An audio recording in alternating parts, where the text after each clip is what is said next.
गुरुजी चरण स्पर्श। खुश रहिए। मेरा एक निवेदन है, मैं पेशे से वकील हूँ। हाँ। और मेरे पास जो भी केस आते हैं वो गलत करके आते हैं। ठीक है। किंतु मेरा करते हुए उनको बचाना है। अच्छा। तो मुझे कोर्ट में बहुत झूठ बोलना पड़ता है। जब जाके उनको बचाता हूँ तो इसका पाप किस पे आएगा?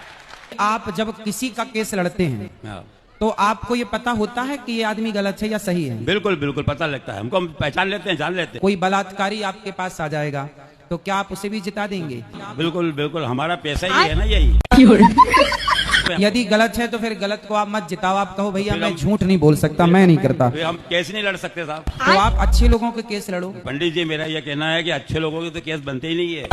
बात तो सही है। तो दो में से एक तो सही है। हाँ, एक तो सही है ना। तो आप दो लड़ रहे हैं तो एक तो सही होगा। तो जो सही है आप फाइल पढ़ के समझ लो कि कौन सा सही है। जो सही है उसका केस आप ले लो, भाई तू सही, मैं तुझे जिताऊंगा। जो सही रहता है ना उसका केस तो गवर्नमेंट लड़ती है, हम नहीं लड़ते। वो सरकारी वकील लड़ता है, हम तो उनके केस लड़ते हैं जो हमारे पास आता है प्राइवेट वकील, उनके केस लड़ते हैं, उनको बचाते हैं हम। हाँ। अब हमारा तो अब जैसे हमने कई एक्सीडेंट हो जाते हैं, हम जानते हैं कि इसने एक्सीडेंट किया है, हाथ करके बदमाशी करी है, फिर भी हम उसको बचा लाते हैं और वही करवा देते हैं। फिर मैं तो मंदिर डेली जाता हूँ, आरती में डेली जाता हूँ, सुबह भी पूजा पाठ सब अच्छा करता हूँ। हम मंदिर जाते हैं और मंदिर जाने के बाद आकर गलत काम करते हैं तो मंदिर जाने का लाभ नहीं है। धंधा ही मेरा यही, तो क्या